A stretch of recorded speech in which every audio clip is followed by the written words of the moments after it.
Dear students, I am Dr. Aruna Chakravarti, Associate Professor of Zoology, Government Dungar College, Bikaner.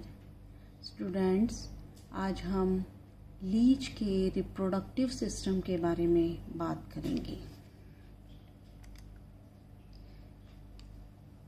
Reproduction जो कि एक biological process है, fundamental किसी भी लिविंग ऑर्गेनिज्म का फंडामेंटल फीचर है, जिसके द्वारा पेरेंटल सेल्स द्वारा न्यू वंस का या यंग वंस का निर्माण होता है।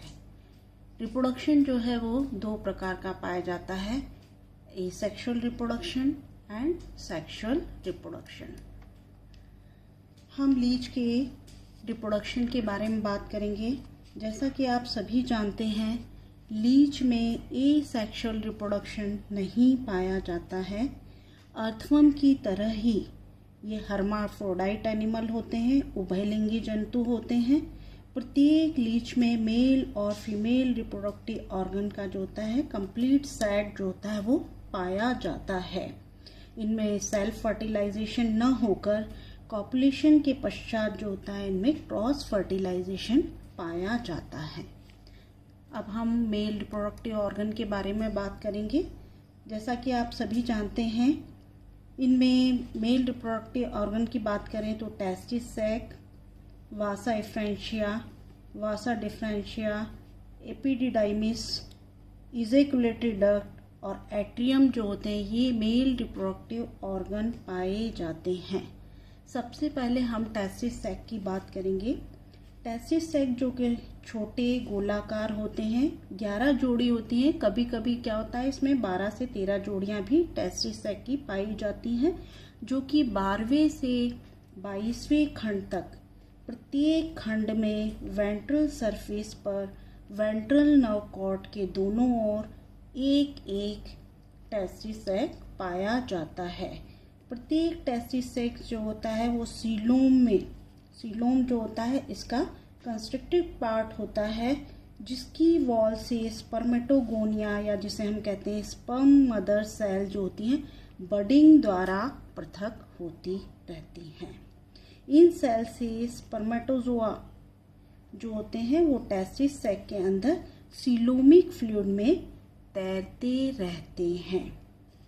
अब हम बात करेंगे वासा इफ्रेंशिया या जिसे हम कहते हैं शुक्र वाहिकाएं। प्रत्येक टेस्टिस सैक से जो होती है स्पर्म एक छोटी लहरदार वाहिनी के रूप में आती है, जिसे हम कहते हैं शुक्र वाहिका। क्या कहते हैं? शुक्र वाहिका कहते हैं, जो कि टेस्टिस सैक के पोस्टीरियर लैटरल सरफेस से निकलती है और बाहर की ओर बढ़कर ये कॉमन जो होती है वासा इफ्रेंशिया जो होती है इसमें ओपन होती है। कॉमन जो होती है वासा डिफरेंशिया या जिसे हम कहते हैं सामान्य शुक्र वाहिनी में ओपन होती है। इस प्रकार एक और की समस्त जो कहना चाहिए वासा डिफरेंशिया जो होती हैं शुक्र वाहिकाएं जो होती हैं अपनी और की कॉमन जो होती है शुक्र वाहिनी में ओपन होती है। ये दिख रही है आपको, ये दिख रहे हैं, ये क्या है? टेस्टिस सैक है, ये वासा डिफरेंशिया है और ये अपनी ओर की कॉमन जो होती है वासा डिफरेंस में ओपन होती हैं। नेक्स्ट हम बात करेंगे वासा डिफरेंस या जिसे हम कहते हैं शुक्र वाहिनी। प्रत्येक शुक्र वाहिनी जो होती है पतली होती है, कॉइल रचना होती है, कॉइल डक्ट के रूप में पाई जाती है, जो कि वेंट्रल सरफेस पर वेंट्रल जो बॉडी वॉल होती है यहाँ पर नर्व कॉर्ड के पैरेलल जो होती है स्थित होती है। 22वें खंड से 11वें खंड तक फैली हुई होती है। प्रत्येक जो होती है वासा डिफरेंस या जिसे हम कहते हैं शुक्र वाहिनी जो होती है एक नली के आकार की ट्यूबुलर सीलोमिक स्पेस के अंदर बंद रहती है, जिसके अंदर क्या होता है हीमोसीलोमिक फ्लूइड जो होता है, जिसमें कि अमीबॉइड ग्रेन्यूल्स जो होते हैं वो पाए जाते हैं। नेक्स्ट हम बात करेंगे एपिडिडाइमिस। एपिडिडाइमिस जो होता है प्रत्येक शुक्र वाहिनी जो होती है ये 10वें खंड पर 10th सेगमेंट जो होता है यहाँ पर पहुंचकर प्रत्येक जो होती है शुक्र वाहिनी यहाँ पर आकर क्या होती है फूल जाती है और एक कन्वॉल्यूटेड मास की रचना करती है और जिसे हम कहते हैं एपिडिडाइमिस या हम इसे स्पर्म वेसिकल कहते हैं। दोनों ओर की जो एपिडिडाइमिस होती हैं, ये दोनों जो होती है शुक्र वाहिनियों द्वारा जो स्पर्म लाए जाते हैं उनको कलेक्ट करने का कार्य करती हैं। नेक्स्ट हम बात करेंगे इजैकुलेटरी डक्ट। तो ये प्रत्येक जो एपिडिडाइमिस जो है ये अगले सिरे के अंदर जो होती है एक छोटी नली में ओपन होती है, जिसे हम क्या कहते हैं, इजैकुलेटरी डक्ट या स्खलन वाहिनी कहते हैं। नेक्स्ट बात करेंगे हम एट्रियम की। एट्रियम जो होता है ये दोनों ओर की इजैकुलेटरी डक्ट जो होती हैं, जो कि सेंटर वाले भाग में एक पियर शेप स्ट्रक्चर जिसे हम क्या कहते हैं, एट्रियम में ओपन होती हैं, जो कि 9th और 10th सेगमेंट में स्थित होता है और जो कि मेल जेनाइटल एपर्चर जो होता है जिसके द्वारा बाहर की ओर ओपन होता है। इसका जो अगला सिरा जो होता है वो चौड़ा होता है, जिसे हम क्या कहते हैं, प्रोस्टेट चैम्बर। अगला सिरा क्या होता है, चौड़ा होता है, जिसे हम कहते हैं प्रोस्टेट चैम्बर। और जो होता है इसका पिछला सिरा जो होता है वो नेक लाइक स्ट्रक्चर होता है, जिसे हम कहते हैं पेनिस सैक। और ये जो है मेल जेनाइटल एपर्चर द्वारा जो होता है बाहर की ओर ओपन होता है। तो इसमें प्रोस्टेट जो चैम्बर होता है, इसकी वॉल जो होती है कैसी होती है, मोटी और मस्कुलर होती है। और इसके बाहर की ओर असंख्य जो होते हैं एपर्चर्स पाए जाते हैं। असंख्य जो होते हैं यूनिसेल्युलर जो होती हैं, इनमें प्रोस्टेट ग्लैंड्स जो होती हैं पाई जाती हैं। पेनिस सैक जो होता है ये भी क्या होता है, मस्कुलर ट्यूब होती है ना। और ये जो होता है मेल जेनाइटल एपर्चर द्वारा जो होता है बाहर की ओर खुलता है। मैंने आपको पहले भी बताया था कि मेल जेनाइटल एपर्चर जो होता है 10th सेगमेंट में 2nd और 3rd एन्युलाई के बीच में पाया जाता है। तो दोनों ओर की जो ये हम कहेंगे एपिडिडाइमिस, दोनों ओर की जो एपिडिडाइमिस होती हैं जिनमें कि क्या होता है, स्पर्म जो होता है ये प्रोस्टेट चैम्बर द्वारा प्रोस्टेट चैम्बर में लाया जाता है। इजैकुलेटरी डक्ट द्वारा स्पर्म कहाँ पहुँचते हैं, प्रोस्टेट चैम्बर में आते हैं। यहाँ पर प्रोस्टेट जो ग्लैंड के द्वारा जो सिक्रीशन होता है, इसके द्वारा जो होते हैं स्पर्म जो होते हैं आपस में चिपक कर एक बंडल फॉर्म करते हैं और इन्हें हम क्या कहते हैं, स्पर्मेटोफोर्स कहते हैं, है ना। क्या कहते हैं, स्पर्मेटोफोर कहते हैं। और ये कॉपुलेशन द्वारा जो होते हैं दूसरी लीज की वेजाइना में पेनिस द्वारा ट्रांसफर कर दिए जाते हैं। नेक्स्ट हम बात करेंगे फीमेल रिप्रोडक्टिव सिस्टम। लीज जो होता है इसमें फीमेल रिप्रोडक्टिव ऑर्गन्स जो होते हैं वो क्या होते हैं, ओवी सैक होता है, ओवरी होती है, ओविडक्ट होता है, कॉमन ओविडक्ट एंड वेजाइना। तो मेल रिप्रोडक्टिव ऑर्गन्स जो होते हैं इनकी अपेक्षा जो होता है फीमेल रिप्रोडक्टिव ऑर्गन्स जो होते हैं कैसे होते हैं, कॉम्पैक्ट होते हैं। सबसे पहले हम बात करेंगे ओवी सैक की। ओवी सैक जो होती है एक जोड़ी होलो होती है, खोखली होती है, गोलाकार या सर्कुलर रचना होती है, जो कि सिलोमिक सैक, एक जोड़ी खोखले गोलाकार सिलोमिक सैक होते हैं जो कि 11वें खंड के वेंट्रल सरफेस पर वेंट्रल नर्व कॉर्ड के दोनों ओर दाएं और बाएं स्थित होते हैं। ओवरीज जो होती हैं प्रत्येक ओवी सैक में क्या होता है, सीलोमिक फ्लूइड भरा हुआ होता है और इस सीलोमिक फ्लूइड में क्या होते हैं, एक छोटा कोमल जो होता है कॉइल्ड कुंडलित धागे के समान जो होता है इसमें न्यूक्लिएटेड ओवरी तैरती रहती है और जो कि बडिंग द्वारा जो होती है ओवम इसमें फॉर्म होते हैं। नेक्स्ट हम बात करेंगे ओविडक्ट। प्रत्येक जो ओवी सैक है इसके आधार से क्या होती है, एक छोटी पतली नली निकलती है जिसे हम क्या कहते हैं, ओविडक्ट। ओविडक्ट जो होती है वेंट्रल नर्व कॉर्ड के नीचे, राइट साइड की जो ओविडक्ट होती है वो वेंट्रल नर्व कॉर्ड के नीचे 11वें खंड से बाईं ओर की ओविडक्ट से मिलती है और यहाँ से ये राइट और ये लेफ्ट ओविडक्ट है। तो ये जो है यहाँ से नीचे की ओर 11वें खंड के नीचे की ओर आके कॉमन ओविडक्ट में ओपन होती है और दोनों ओविडक्ट के संगम, जहाँ पर दोनों ओविडक्ट राइट और लेफ्ट ओविडक्ट मिल रहे हैं, इस वाले भाग पर इनके जॉइंट पर क्या होते हैं, चारों ओर यूनिसेल्युलर एल्ब्यूमिन ग्लैंड जो होती हैं वो पाई जाती हैं। तो यूनिसेल्युलर एल्ब्यूमिन ग्लैंड जो होती है, इनकी एक मोटी लेयर जो होती है वो पाई जाती है। ये ग्लैंड जो होती हैं कॉमन ओविडक्ट में ओपन होती है। कॉमन ओविडक्ट जो होता है इसके पिछले भाग में क्या होता है, एल्ब्यूमिन ग्लैंड जो होती हैं वो नहीं पाई जाती। वो पोर्शन क्या होता है, फोल्डेड स्ट्रक्चर होता है और पीछे की ओर कहाँ खुलता है, ये वेजाइना वाले भाग में ओपन होता है। कौन से वाले भाग में ओपन होता है, वेजाइना वाले भाग में ओपन होता है। वेजाइना की यदि हम बात करें तो ये एक बड़ा पियर शेप स्ट्रक्चर होता है जो कि मस्कुलर सैक होता है। 11वें खंड के पीछे की ओर मिड वेंट्रल सरफेस पर पाया जाता है। कहाँ पाया जाता है, 11वें खंड के पीछे की ओर मिड वेंट्रल सरफेस पर पाया जाता है। ब्रीडिंग पीरियड में इसका आकार क्या होता है, बड़ा हो जाता है और इनर साइड से कैसा हो जाता है, ये फोल्डेड हो जाता है, वलित हो जाता है और आगे की ओर ये मुड़ जाता है। तो ये सकरा होकर एक छोटी वाहिनी बनाता है और 11वें खंड में, 11वां खंड जो होता है इसमें मिड वेंट्रल सरफेस पर फीमेल जेनाइटल एपर्चर जो होता है जिसके द्वारा बाहर की ओर खुलता है।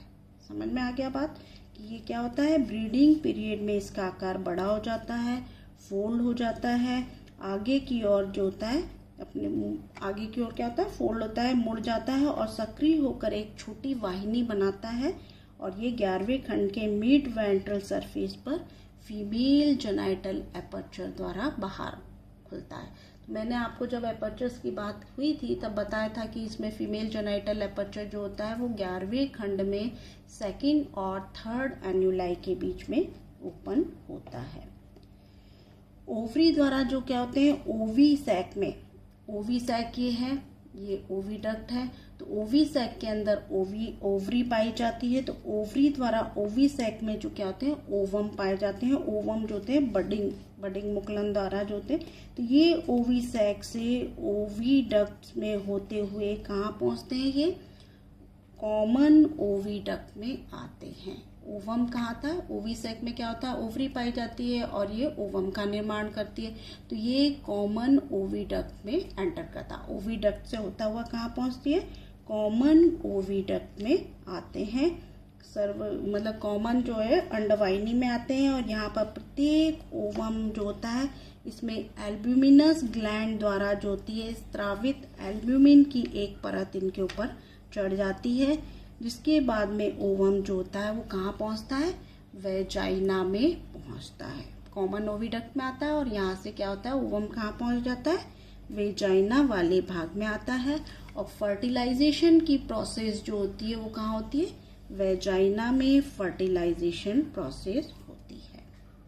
नेक्स्ट हम बात करेंगे इसकी लाइफ हिस्ट्री एंड डेवलपमेंट की। तो लीच जो होता है इसमें स्पर्म जो होते हैं वो एक से दूसरे में स्थानांतरित करने के लिए एक लीच से दूसरे लीच में जो है पेनिस द्वारा जो होते हैं स्पर्म जो होते हैं ट्रांसफर कर दिए जाते हैं। इनमें कॉपुलेशन प्रोसेस जो होती है, मैथुन क्रिया जो होती है वो केंचुए की भांति पाई जाती है। बेसिकली जो होती है मार्च व अप्रैल में जो होती है इसमें कॉपुलेशन प्रोसेस होती है। आफ्टर कॉपुलेशन ये प्रोसेस जो होती है इसमें 1 घंटे में समाप्त होती है, जिसके पश्चात जो दोनों लीड जो होते हैं वो पृथक हो जाते हैं। फर्टिलाइजेशन जो होता है बेसिकली मैंने बताया कि वेजाइना में होता है और फर्टिलाइज्ड एग जो होते हैं वो डेवलपमेंट के लिए, परिवर्धन के लिए जो होते हैं ये कहाँ विसर्जित कर दिए जाते हैं, कोकून वाले भाग में। कोकून फॉर्मेशन जो होता है कॉपुलेशन प्रोसेस के पश्चात जो होता है अप्रैल मई जून जो होता है ये मंथ में क्या होता है, कोकून फॉर्मेशन होता है। मैंने आपको पहले भी बताया था 9, 10th और 11th सेगमेंट, 9वां, 10वां और 11वां खंड जो होता है, इनमें कोकून का फॉर्मेशन चारों जो 9, 10th और 11th सेगमेंट होते हैं, इनके चारों ओर जो होते हैं क्या होता है, क्लाइटेलर ग्लैंड जो होती हैं, इनके चारों ओर जो होता है एक स्नो वाइट झागदार जो होता है करधनी के रूप में पदार्थ जो होता है सीक्रेट होता है। ये क्लाइटेलर ग्लैंड जो होती है एक एल्ब्यूमिनस द्रव जो होती है इनको सीक्रेट करती हैं, जो कि फर्टिलाइज एग के साथ में कोकून के अंदर जो होता है कलेक्ट हो जाता है। इसके बाद में कोकून जो होता है प्रत्येक जंतु के सिरे से जो होता है कोकून, इसके बाद में क्या हुआ, कोकून जो होता है प्रत्येक जंतु के सिर की ओर जो होता है सरकाया जाता है, जिसकी वजह से लीच जो होता है वो क्या होता है लयबद्ध गति करके अपना अगला सिरा जो होता है पीछे की ओर खींचता है, जिससे क्या होता है प्रोस्टोमियल ग्लैंड जो होती है इसमें कोकून के अगले और पिछले सिरे जो होते हैं इन पर पोलर प्लग का सीक्रेशन करती है। कौन, प्रोस्टोमियल ग्लैंड जो होती है वो क्या करती है, पोलर प्लग का सीक्रेशन करती है। संपूर्ण कोकून जो होता है ये प्रोसेस बनने में क्या होती है 6 घंटे का समय लगता है, जिसके पश्चात जो होता है इसको जल में स्थापित ना करके ये क्या होते हैं मॉइस्ट प्लेस, तालाब या जलाशय के किनारे जो मॉइस्ट प्लेस होता है वहां पर कोकून को स्थापित कर दिया जाता है। वायु के संपर्क में आने पर ये कैसा हो जाता है, हार्ड हो जाता है, कठोर हो जाता है। तो ये कोकून जो होता है बेसिकली हल्के पीले रंग की रचना होती है, जो कि 25 से 30 मिलीमीटर लंबा होता है, 12 से 15 मिलीमीटर व्यास का होता है। इसकी वॉल जो होती है 2 परत पाई जाती है, इसकी वॉल जो होती है 2 परत पाई जाती है। इनर मेम्ब्रेन जो लेयर होती है, इनर जो होती है वो मेम्ब्रेनस लेयर होती है, और आउटर जो लेयर होती है वो कैसी होती है, स्पंजी लेयर पाई जाती है। तो प्रत्येक जो होता है इसकी प्रत्येक सक्रिय सिरे जो होते हैं यहाँ पर कोन के समान स्ट्रक्चर पाए जाते हैं, जिसे हम क्या कहते हैं पोलर प्लग। दोनों जो होते हैं एंटीरियर एंड पर और एक पोस्टीरियर एंड जो होता है यहाँ पर कोन के समान जो होते हैं प्रोसेस पाए जाते हैं, जिन्हें हम कहते हैं polar plug, anterior polar plug और पोस्टीरियर पोलर प्लग। तो डेवलपमेंट के दौरान जो होता है जो लीच होता है, यंग लीच, इसका डेवलपमेंट जो होता है कहाँ होता है, कोकून के अंदर होता है। कोकून में एक कोकून जो होता है इसके अंदर 1 से 24 तक एम्ब्रियो जो होते हैं पाए जाते हैं। कोकून के अंदर क्या होता है, एल्ब्यूमिन जो होता है डेवलपमेंटल एम्ब्रियो के लिए भोजन का कार्य करते हैं। इसमें एल्ब्यूमिन पाया जाता है, तो डेवलपमेंटल जो एम्ब्रियो होते हैं उनको भोजन प्रदान करते हैं एल्ब्यूमिन। क्लीवेज जो होता है जो कैसा होता है, इनमें अनइक्वल क्लीवेज पाया जाता है, असमान। डेवलपमेंट जो होता है वो डायरेक्ट होता है, डायरेक्ट डेवलपमेंट है, मतलब कि इसमें लार्वल स्टेज नहीं पाई जाती है। कोकून में क्या होता है, यंग वंस के निकलने के समय दोनों को polar plug, anterior polar plug और पोस्टीरियर पोलर प्लग जो होते हैं वो क्या होते हैं, गिर जाते हैं। समझ में आया? तो जब कोकून से यंग वंस निकलते हैं तो उस समय क्या होते हैं, दोनों पोलर प्लग जो होते हैं वो गिर जाते हैं, और अडल्ट लीच से मिलती जुलती जो होती है यंग लीच जो होती है वो बाहर की ओर आती है।